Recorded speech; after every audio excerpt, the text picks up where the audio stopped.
Mes bien chers geekettes, mes bien chers geeks, bienvenue dans 100%, avec aujourd'hui la critique de Sherlock Holmes, Crimes and Punishments, la rubrique mystérieuse du mercredi. On sait pas ce que c'est une vieille émission qu'on ne fait plus, mais dont on a fait un épisode exprès spécialement parce qu'on sait que ça va faire plaisir. Et puis dans Money Shot, un homme, oiseau, des tortues qui courent dans un labyrinthe. Mais avant, on regarde des news.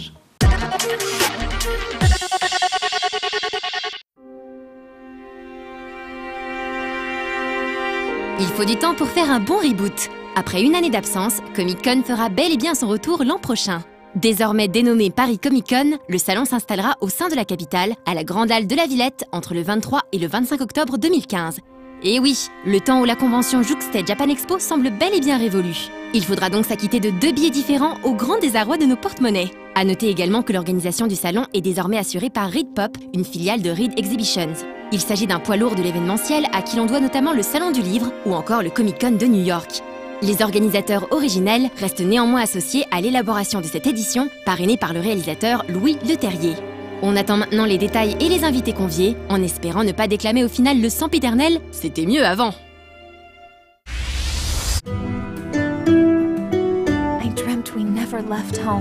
Une petite news rapide maintenant pour vous informer de la disponibilité de l'excellent The Banner Saga sur iPhone, iPad et iPod Touch. Ces versions mobiles proposent une expérience similaire à celle sur PC en s'adaptant toutefois à ces nouveaux appareils et à leurs fonctionnalités type inclinaison pour créer des effets de parallaxe ou encore tactile pour zoomer et dézoomer durant certaines phases de jeu. On rappelle que ce Tactics à la sauce définitivement viking a été financé sur Kickstarter. La rédaction avait plutôt apprécié le jeu lors de sa sortie début 2014. On attend d'ailleurs toujours la suite, l'ensemble devant constituer une trilogie.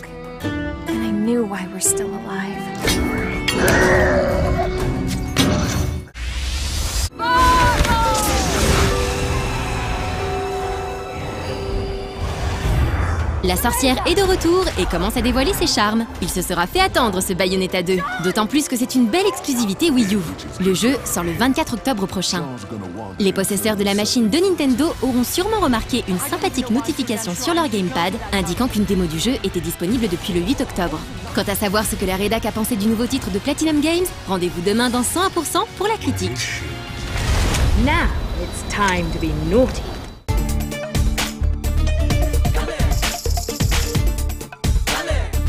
Le plus grand des détectives, oui c'est lui, Sherlock Holmes, le voici. Alors oui, on me dit détective Conan, Magnum, Hercule Poirot. Certes, mais attendez, Sherlock Holmes, Crimes and Punishments, c'est quand même le 7e volet de ses aventures.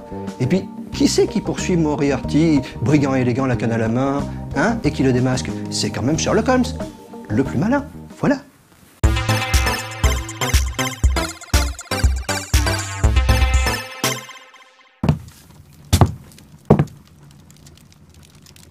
Holmes, what happened? Cela fait maintenant un certain nombre d'années que les Ukrainiens de Frogwares proposent leurs interprétations des aventures de Sherlock Holmes, se rapprochant à chaque nouvel épisode d'une formule un peu plus sexy. En même temps, le studio part de plutôt loin, à l'image de ses précédents épisodes inégaux en termes d'intérêt et vraiment médiocres techniquement parlant. Heureusement, Crimes and Punishments semble se pointer avec un certain affinage, une maturation des idées présentes dans la demi-douzaine d'épisodes que compte la série de Frogwares. Vous êtes ici amené à bosser sur 8 enquêtes comprenant du meurtre, de la disparition ou encore du vol, avec ce qu'il faut de complexe, de mystère et de tordu pour donner à chaque fois l'impression d'avoir affaire à quelque chose de particulier. Une des bases de l'enquête, c'est le recueil de témoignages. Sherlock, souvent accompagné de Watson, profite de son sens aigu de l'observation pour déterminer un certain nombre de choses concernant son interlocuteur. Dans les faits, vous scrutez simplement la personne en face de vous et cliquez sur les éléments qui semblent la définir. Cela vous permet de cerner sa personnalité et éventuellement de la contredire lorsqu'elle cherche à vous cacher une information. De toute manière, peu de choses échappent à Sherlock. Le détective peut même voir ce qui est censé se trouver à un endroit alors qu'il n'y est plus. Dans ces configurations, une icône apparaît lorsque vous devez switcher de mode de vision. Mais l'enquête, c'est aussi de la recherche.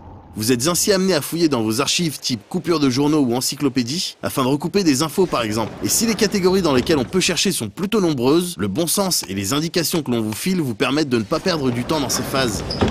On ne s'attarde pas très longtemps non plus sur les phases de puzzle, à base de reconstitution d'images ou crochetage de serrures. Des phases qui ponctuent votre progression et qui savent rester divertissantes. Dans le pire des cas, vous avez toujours la possibilité de zapper ces challenges.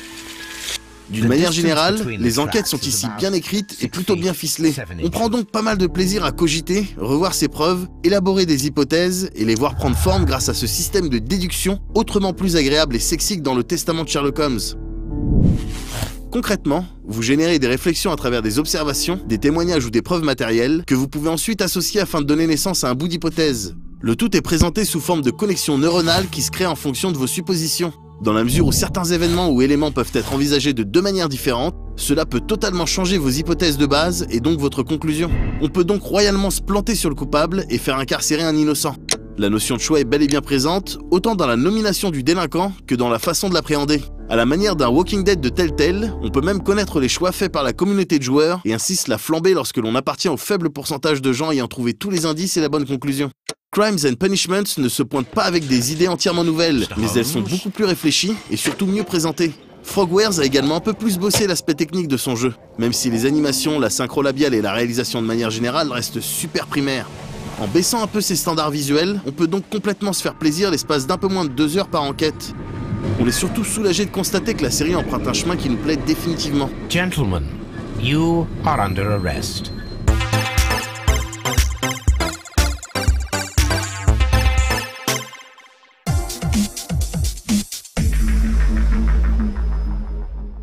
Ah, c'est enfin le moment venu de dévoiler quelle sera la rubrique mystère du mercredi d'aujourd'hui.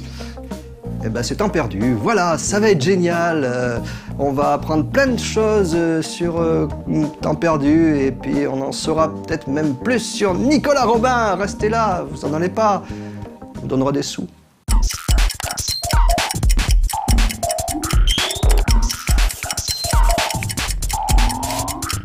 Bonjour, et oui, voici enfin, pour ceux qui l'attendaient encore, la DRDR de temps perdu. Alors ok, j'ai vaguement 1 an et demi de retard, mais bon, d'une part, les gens de No Life ont l'habitude de mon imponctualité chronique, et puis surtout, je fais ce que je veux. Mais bon, qui dit dernière, dit événement exceptionnel, donc ben voilà, rien que pour vous, avant l'émission en elle-même et un retour plateau comme on cause dans le métier, voici une petite interview de moi. Je sais que ça vous fait plaisir, et puis sinon, bah moi en tout cas, si. Donc bon visionnage et à tout à l'heure.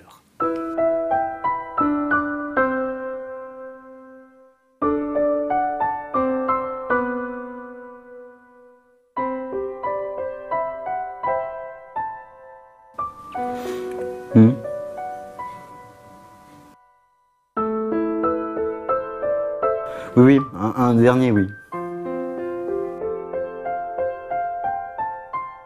Oh oula, si, oui, c'est super, c'est super.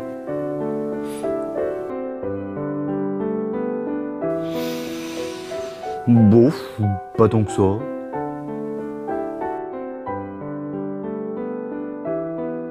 Un texte? Ah bah non, là vous trompez de gars, là. Moi j'étais réel de l'émission. Pour les textes, vous voyez avec l'autre. Bah oui, l'autre, Kido. Ah bon, excusez-moi, j'ai un peu autre chose à foutre, hein, voyez. Je suis très pressé, donc bah écoutez, super temps perdu, super la dernière, et puis voilà, à bientôt, hein. Allez.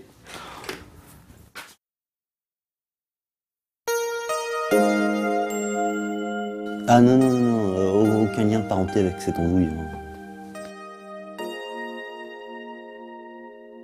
Oh, oui, bah, enfin bon, j'aurais aimé que le réal respecte un peu plus mon projet, c'est-à-dire que bon, tous ces textes à écrire, ces jeux à rechercher, alors que lui, on voit bien qu'il en avait un peu rien à foutre.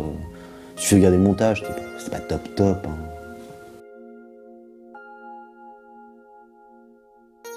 Ah bah non, les voix c'est Nouzo. Bah oui, lui quoi, Nouzo. Oui, bonjour. Oui, non mais, c'est toujours un peu la même chose, vous savez, hein. Les voix off, ça n'existe pas, hein. C'est juste un mec là qui fait une voix qui passe. Non mais c'est aussi à cause de ce crétin. Oui mais attends, ça va aller, oui. Il a voulu faire croire aux gens que mon nom c'était un jeu de mots. Un jeu de mots. Non, je veux bien croire qu'en français, nous aussi on n'aime pas, ça fasse un peu blague, tout ça, mais en anglais, ça marche pas. Bah oui, comment voulez-vous qu'on fasse sinon 300 minimum, hein. Ça prend du temps hein, de faire cette émission. Oui, ça prend du temps. Et ça tombe bien, parce que comme ça, il ne faut pas oublier que... Oh, sans déconner, tu t'es pas fait chier sur les textes. Hein. Ouais, mais sans rire, tu te calmes. Mais quoi, qu'est-ce qu'il y a? Bon, vas-y, dégage, retourne tes pixels, toi. Bon, et toi, sale b***ard. Non, mais tu sais où tu peux te la... ta voix... Mais hein, vas-y, moi, petit b***ard.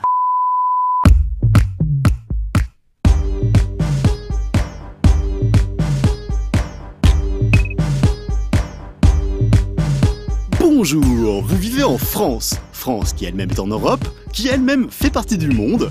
Bravo, vous avez découvert la mondialisation.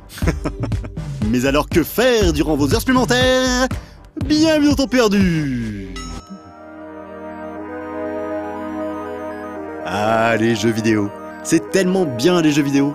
Je crois qu'à eux seuls, ils sont responsables depuis vaguement 30 ans de l'apparition ou de la réapparition de termes aussi exotiques qu'incongrus comme flémingite, procrastination, phobie fiscale ou administrative.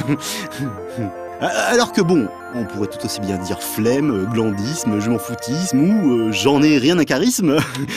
Par exemple, Proust, qui est pourtant pas le dernier pour la déconne, a écrit il y a quelques mois sur Wikipédia: les difficultés que ma santé, mon indécision, ma procrastination, comme disait Saint-Loup, mettaient à réaliser n'importe quoi m'avaient fait remettre de jour en jour, de mois en mois, d'année en année, l'éclaircissement de certains soupçons comme l'accomplissement de certains désirs. Alors bon, on sait qu'il aime se la péter le Marcel, mais il aurait pu le dire plus simplement. Genre, j'en ai tellement pas foutu une, comme causait le Saint-Loup, que bon j'ai niqué personne. Ah bah ouais. Et dans On the Edge of Earth 5000, c'est à peu de choses près la même chose. À 2 ou 3 détails près. Alors, en effet, le personnage que nous appellerons Karl, parce que j'aime bien, a plein de trucs à faire qui sont d'ailleurs consignés dans cette note. Et bah vous savez quoi? Plutôt que de se rendre utile, il préfère rester vautré là, dans sa chaise ou son lit, et là forcément, il risque pas de choper. Mais moi j'aime bien les gens qui foutent rien, c'est un côté reposant. Mais les autres gens en général ils aiment pas, et savoir pourquoi. Comme le zombie de Back to Zombieland que nous appellerons Eddie parce que j'aime bien aussi, tiens. Lui il n'aspire qu'à renifler des fleurs et regarder le ciel.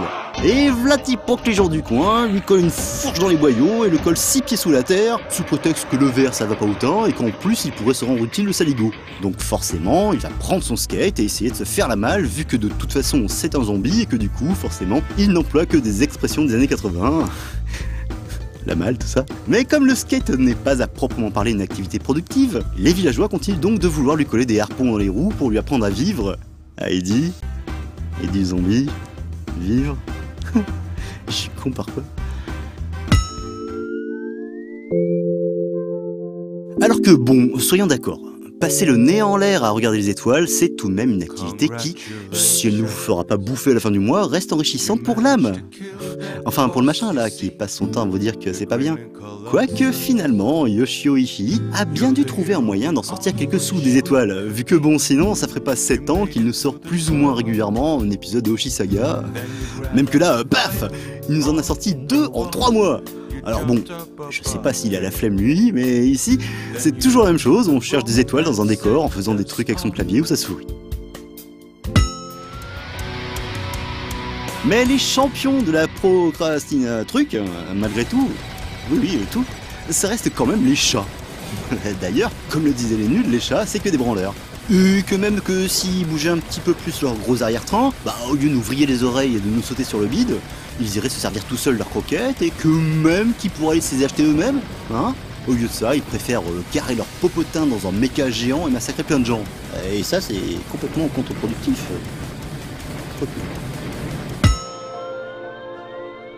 Mais bon, soyons sérieux 2 minutes. En fait, le vrai maître du glandage, le roi du je le ferai tout à l'heure, l'empereur cosmique du c'est pas si pressé, promis je te le rends demain. C'est vrai, c'est moi. Oui. La vraie raison cachée du pourquoi je vous ai fourni du temps à perdre pendant 6 ans, c'est quand même bien parce que rien faire, j'adore ça. Mais j'y peux rien, moi. Parfois on est là, tranquille, devant son écran, son courrier, ses factures, ses rendez-vous à prendre et sa vie à vivre justement. Et puis je sais pas, on ouvre un nouvel onglet du temps, on s'y découvre un autre truc à faire, et on programme machin à donf. Par exemple là, maintenant, je pourrais écrire mon texte, mais non. Je préfère jouer et rejouer encore à ce formidable Funutopia. Et puis en plus, les boss ils sont super chauds. Alors bon ça prend du temps quoi. Et puis, de toute façon, d'une certaine manière, ça tombe plutôt bien, non? Parce que sinon, je n'aurais pas pu vous dire qu'il ne faut surtout pas oublier que... Pour gagner plus, jouer plus. Voilà, mais quand je vous dis que je suis le dieu grec du c'est bon, ça attendra bien ma vie suivante, c'est que en plus de faire une émission sur le sujet, je l'arrête sous prétexte que j'ai plus le temps. Et alors, blam, paradoxe à donf qui est trop bien, non? Alors en même temps, j'ai un peu honte, hein. Je me dis que je vous laisse tout seul, abandonné, sans d'autre solution que de vous rattraper sur vos vraies activités professionnelles, dans votre morne vie laborieuse, sans couleur, sans joie, sans jeu... Sans moi, quoi. Mais non, cela ne se peut. Je ne peux vous laisser ainsi orphelin face à vos heures supplémentaires devenues inutiles en plus. Je me dois de vous laisser quelque chose. Et donc voici une liste de liens vers des sites qui font la même chose que Temps Perdu en mieux, et surtout en beaucoup plus complet. Congregate et Armor Games, a priori, si vous aviez un peu suivi l'émission, vous devriez les connaître. Ce sont deux portails de jeux gratuits, comme il peut y en avoir des milliers d'autres sur le net, sauf que ceux-là, je les ai mis. Indie Games, The Weblog et TIG Source sont quant à eux des blogs consacrés aux jeux indépendants. Alors malheureusement, il faut bien l'avouer, depuis quelques temps on y parle plus financement participatif qu'autre chose, mais les deux sites sont assez complets et ne peuvent qu'intéresser si l'on s'intéresse un tant soit peu aux jeux indés. Newgrounds fait partie de ces sites incontournables de la toile, on y trouve des jeux, des films, des dessins, en gros de la création artistique en tout genre. Une bonne partie des jeux que vous trouverez sur les autres sites auront d'abord été testés ici. Attention tout de même, comme il y a de tout et de n'importe quoi ici, il serait mieux de réserver cette adresse à un public au moins un petit peu averti. Les chronophages d'écran.fr parce que bon, non seulement c'est des gens bien, mais aussi et surtout parce que ça m'aura longtemps fait marrer de voir que l'on pouvait se tirer la bourre sans le savoir sur qui parlait de quoi avant qui, enfin bon... Et enfin, le must du must, le number one des number one, Jay's Game, le site le plus complet que je connaisse, quasiment toute la production vidéoludique indépendante passera un jour ou l'autre sur ce site.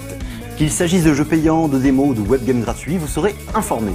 Voilà, j'espère qu'avec tout ça, vous saurez agréablement occuper vos heures supplémentaires, ce qui tombe plutôt bien parce que je crois qu'il est temps pour moi de vous dire pour la dernière fois qu'il ne faudra surtout jamais oublier que... Pour gagner plus. Pour gagner plus. Plus. Pour gagner plus. Jouer plus.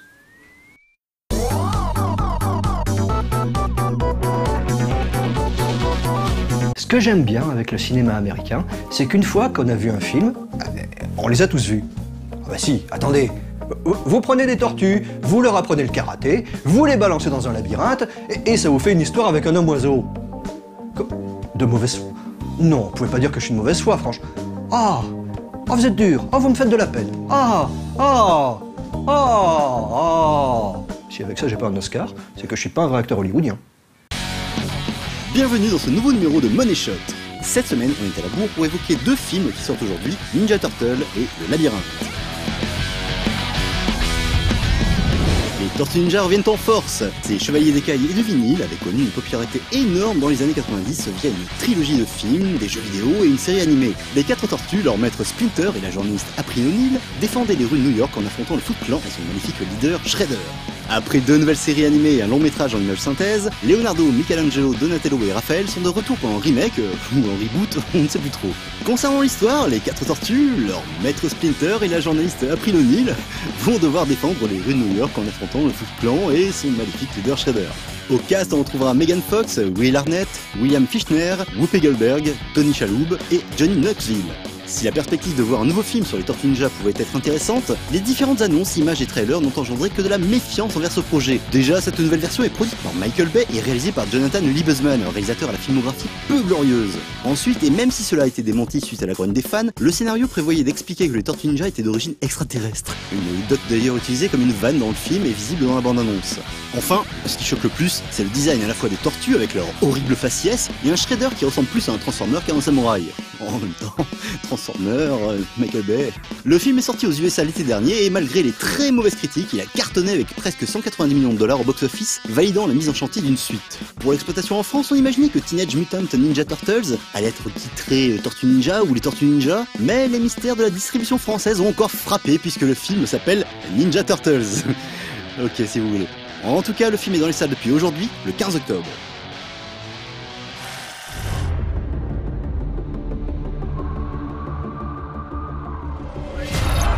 Surveillance is showing heavy Foot Clan activity. They're taking hostages. Let's rock and roll. Go! This is our city.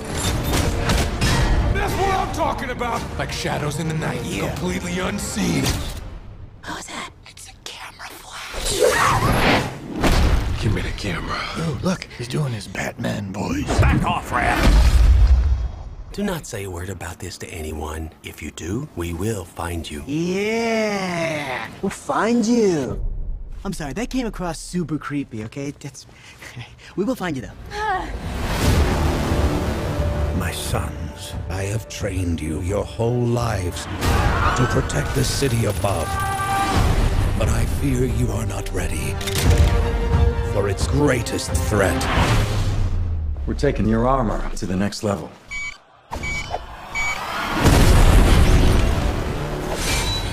Shredder. Sensei!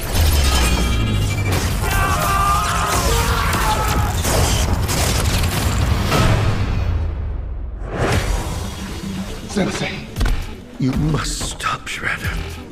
Together, you are stronger than he can ever be. Let's go save my brothers. Neil's in trouble!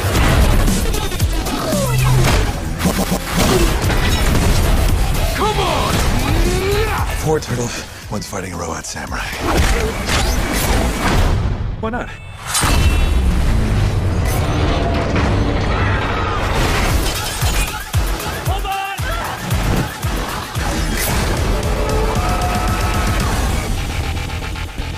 So they're aliens? No, that's stupid. They're turtles. Is there anything else we should know about them? They're ninjas. The Maze Runner, alias Le Labyrinthe, a tout du sleeper. Ces films passés sous le radar, sortis d'un peu nulle part et dont le succès inattendu surprend même ses producteurs. Même s'il est adapté du cycle de l'épreuve, comprenant une trilogie de romans à succès, Le Labyrinthe, La Terre brûlée, Le Remède mortel, le film est loin de ressembler à une cache-machine en puissance. Pas de star au générique, pas de romance à l'eau de rose, pas de gros budget, à peine 35 millions de dollars, ce qui est peu pour un blockbuster, ni même de réalisateur chevronné derrière la caméra. Le metteur en scène, Wes Ball, est un quasi-inconnu puisqu'avant Le Labyrinthe, il n'avait réalisé qu'un court-métrage en 2012, le plutôt réussi Ruine. Et pourtant, le film, sans être un carton monumental, remplit les salles en récoltant plus du double de sa mise de départ sur le sol US, et fait 6 fois plus à l'international. L'histoire suit le personnage de Thomas, un adolescent qui se réveille dans une carrière cloisonnée par d'immenses murs parmi un groupe d'autres jeunes hommes. Tous sont amnésiques et ne se souviennent plus que de leur prénom, et ils ne savent pas pourquoi ils sont ici. Mais chaque jour, d'immenses portes s'ouvrent vers un gigantesque labyrinthe que les adolescents, Thomas y compris, essaient de parcourir afin de trouver la raison de leur présence en ces lieux ainsi qu'un moyen d'en sortir. Cependant, ils doivent faire vite pour ne pas s'y faire enfermer car lorsque les portes se referment à la tombée de la nuit, la configuration du labyrinthe se modifie et des créatures biomécaniques belliqueuses y rôdent. Alors que Thomas tente de se faire une place dans cette micro-société, un nouvel arrivant débarque. C'est la toute première fille intégrant le groupe et elle semble connaître Thomas. On est assez curieux de découvrir ce labyrinthe tant l'univers et l'ambiance ont l'air de se hisser un peu au-dessus de la moyenne des adaptations ciné de sagas littéraires destinées aux ados. Le film semble se détacher du lot en étant un peu moins con et en échappant à l'écueil des bluettes, parasitant généralement ce type de film. On peut dès à présent se faire un avis puisque le film sort lui aussi aujourd'hui, le 15 octobre. Can you tell me anything about yourself? Who you are, where you came from? Can you tell me your name? I can't remember anything.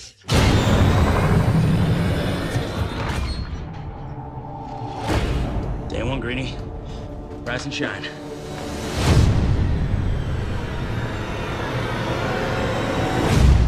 What is this place?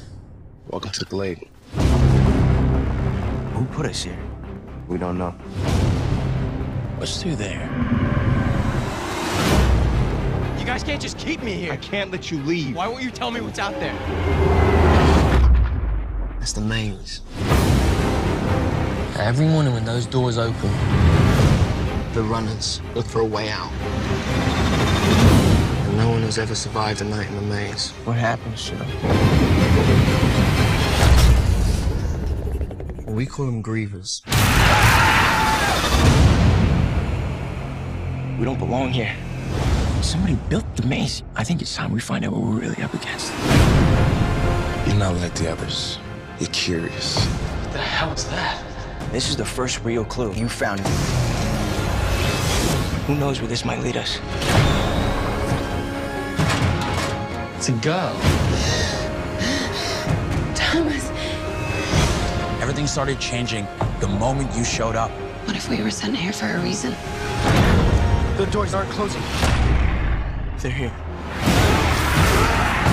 They're gonna keep coming back until they kill us all. We get out now, or we die trying.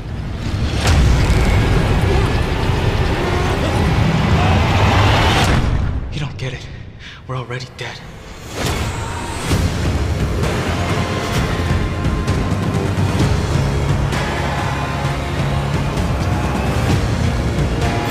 You sure about this? No.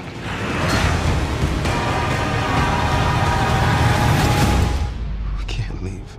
They won't let us.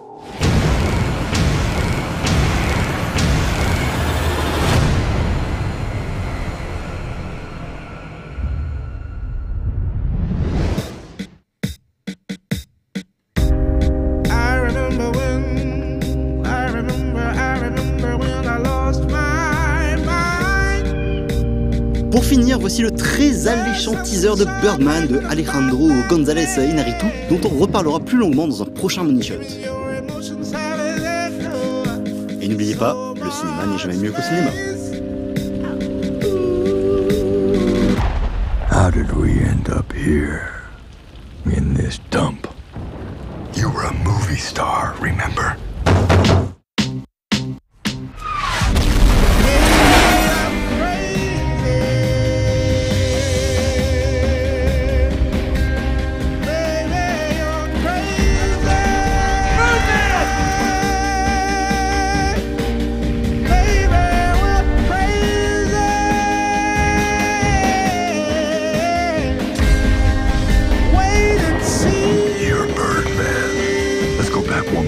Show them what we're capable of.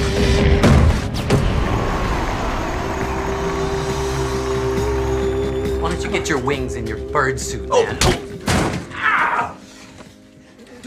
Hey! Try to fake me! No! Ow! Grab up on your ass and choke you out! I'm gonna choke you out! What are you looking at?